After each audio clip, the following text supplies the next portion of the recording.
Hello friends, welcome back to my YouTube channel let's learn with Yashi. आज की class आप लोगों को बहुत लेट मिलेगी बिकॉज आज फुल डे मेरी तबीयत ठीक नहीं थी। फिर आज नाइट है, नाइट में मैं शूट कर रही हूँ। सोचा आज छोटी सही बट क्लास जरूर दी जाए।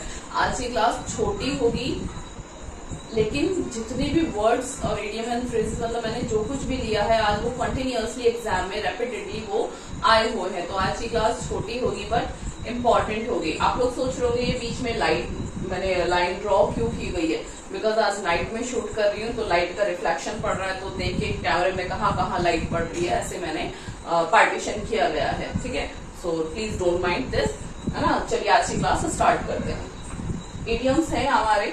फर्स्ट है हमारा अ डार्क हॉर्स। हॉर्स कैसा डार्क होता है। अब आप लोग क्या होगा, डार्क हॉर्स मतलब जिसका कलर कैसा हो, ब्लैक हो, ऐसे ही लगता है ना, बट एक्चुअल मीनिंग इसका ये नहीं। इसका मीनिंग है अन अननोन जीनियस, एक ऐसा पर्सन जिसके बारे में वो जीनियस है और पता ही नहीं था। ऐसा बोलते हैं ना, छुपा रुस्तम होना। फिर वो तो छुपा रुस्तम निकला, ऐसा कर दिया तुम तो छुपा रुस्तम निकला, ऐसे बोलते हैं ना। तो वो पर्सन क्या कहलाता है, अ डार्क हॉर्स। हॉर्स कैसा डार्क है, जिसके एक अननोन जीनियस, जिसके बारे में पता नहीं था, ऐसा जीनियस। सेकंड है to read between lines. Read करना किस में से, बिटवीन द लाइन्स, लाइन्स के बीच में से रीड करना। लाइन्स के बीच में से रीड करना मतलब समटाइम्स आपने पोएम देखी होगी, इस तरीके की होती है जो लाइन मतलब लिखा कुछ और होता है, मीनिंग उसका कुछ और निकलता है, एकदम बिल्कुल गहन उसका मीनिंग निकलता है ना। तो to understand the implied meaning, जो पोइट या जो भी कहना चाह रहे, इम्प्लाइड जो मीनिंग होता है ना, एक्चुअल में जो कहा गया है वो नहीं, बट उसका एक्चुअल मीनिंग क्या है, अगर आप उसको समझ जाते हो तो मतलब आप समझ जाते हो कि क्या कहना चाह रहा है। तो उसको क्या बोलते हैं, to read between the lines. To read मतलब लाइन्स के बीच में से रीड करना, मतलब जो दिया गया वर्ड है या जो कहा गया है उसका इम्प्लाइड मीनिंग को अंडरस्टैंड करना क्या कहलाता है, to read between the lines. Third number है of the first water. First water, हमारा फर्स्ट वाटर कैसा होता है, जैसे क्लाउड्स बने, क्लाउड से ऊपर से वाटर आता है, कहते हैं ना बारिश का पानी बहुत प्योर होता है। प्योर होता है ना, क्यों, क्योंकि वो फर्स्ट वाटर होता है और फिर वो नीचे आ जाता है, उसमें बाकी चीजें मिल जाती है, फिर वो उसको प्योरीफाई करना पड़ता है। उसकी प्योर फॉर्म, जो प्योर फॉर्म कौन सी होती है, जो रेन वाटर आता है। रेन वाटर कैसा होता है, फर्स्ट वाटर होता है ना। तो यानी कि ऑफ द बेस्ट क्वालिटी, यानी कि वो फर्स्ट वाटर है। फर्स्ट वाटर कैसा होता है, बेस्ट क्वालिटी का होता है, ऐसे आप कनेक्ट कर लोगे, है ना। फर्स्ट वाटर कौन सा, रेन वाटर। रेन वाटर कैसा होता है, आपकी हेल्थ के लिए बेस्ट होता है, तो ऑफ द बेस्ट क्वालिटी, आप समझ गए होंगे। 4 नंबर है बेड ऑफ रोजेस। बेड किसका, रोजेस का। रोज का बेड है, रोज का बेड है मतलब बेड पे क्या बिछे हुए हैं, रोज बिछे हुए हैं। क्यों बिछे हुए हैं, ताकि आप आराम से उस पे सो सको, है ना। वो घास फूस का अगर बिस्तर लगा दिया जाए तो चुभेगा ना, है ना। रोज बिछे हुए हैं क्यों, क्योंकि ताकि आप आराम से उस पे सो सको।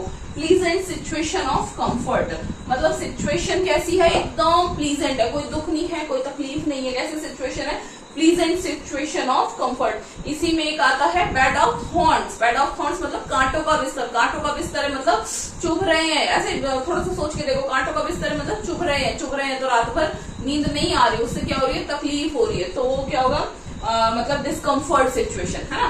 बेड ऑफ रोजेस क्या होगा, प्लीजेंट सिचुएशन ऑफ कंफर्ट, और बेड ऑफ थॉर्न्स में क्या हो जाएगा, डिस्कम्फर्ट सिचुएशन। ओके, चलिए आते हैं नेक्स्ट आते हैं आज के 1 वर्ड से। ओके, 1 है हमारा, फर्स्ट है हमारा a long narrative poem usually of historical value. एक कैसी पोएम, आपने पूछा उसमें इंग्लिश में पोएम होती है, प्रोज होती है, ड्रामा होता है। तो जो पोएम होती है, पोएम के हमारे बहुत सारे टाइप्स होते हैं, उसमें से ये क्या पूछ रहा है कि अ लॉन्ग नैरेटिव पोएम, एक कैसी पोएम जो बहुत लॉन्ग है, नरेट करने वाली है, यूजुअली ऑफ हिस्टोरिकल वैल्यू, और कैसी वैल्यू रखती है वो, हिस्टोरिकल मतलब हिस्ट्री को लेकर उसका व्याख्यान पूरा करने वाली। एक तो हिस्ट्री को लेकर है, ठीक है, फर्स्ट हिस्टोरिकल है। सेकंड पोएम है, पोएम मतलब काव्य में लिखी गई, है ना।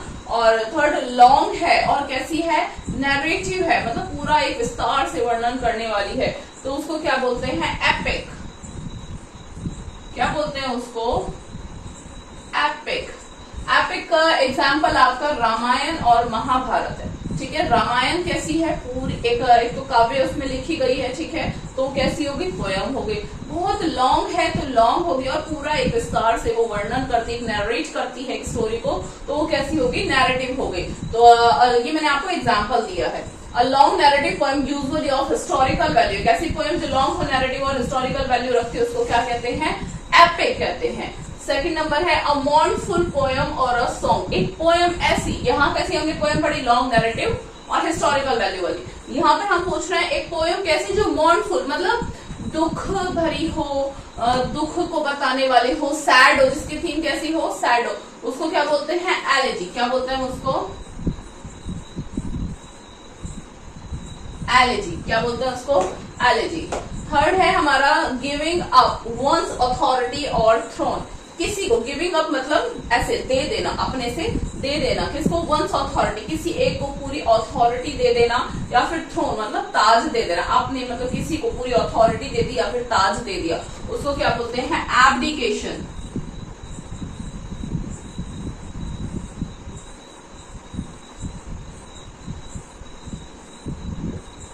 Abdicate, abdication. ओके।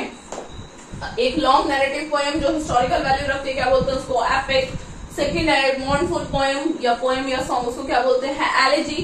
थर्ड है आपको गिविंग अप, किसी को अथॉरिटी या ताज दे देना, क्या कहलाता है?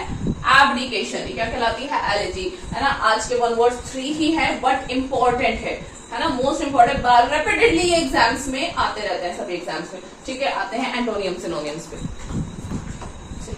Synonyms and एंटोनियम्स। आज का वर्ड है हमारा अडॉर्न। क्या वर्ड है हमारा? अडॉर्न। अडॉर्न का मतलब होता है किसी चीज को खूबसूरत बनाना। खूबसूरत बनाना मतलब उसको सजाना, है ना। वो किस तरीके से, मतलब कोई चीज है अच्छी तो है बट उसको और ज्यादा उसकी ब्यूटी को और ज्यादा इनहांस करना। कैसे? जैसे आभूषण पहन के, है ना, और ज्यादा इनहांस करते हैं, या फिर आभूषित करना। इसका हिंदी वर्ड क्या जाएगा? आभूषित करना। मतलब किसी चीज को सुंदर दिखाना, सुंदर बनाना। आभूषण मतलब उसको खूबसूरत करना, तो क्या कहलाता है? अडॉर्न। ठीक है, अडॉर्न मीनिंग समझ में आ गया। इसके सिनोनिम्स का ब्यूटीफाई, किसी चीज को क्या करना है? ब्यूटीफाई करना, सुंदर बनाना। गार्निश करना, गार्निश सुना होगा, जो किचन में भी खाना बनाते हैं उसपे क्या गार्निशिंग करते हैं ना, धनिया डाल के, और भी बहुत अच्छे तरीके से। क्यों करते हैं? क्योंकि खाना तो अच्छा है ही है बट होता है ना वो जो प्लेट में बहुत अच्छे तरीके से डेकोरेटिव वे में जब वो सामने आता है तो भूख और बढ़ जाती है ना। अगर इसको बोलते हैं गार्निश करना। गार्निश का मतलब जो आपने जो भी डिश बनाई है उसको और ज्यादा अच्छा बनाना,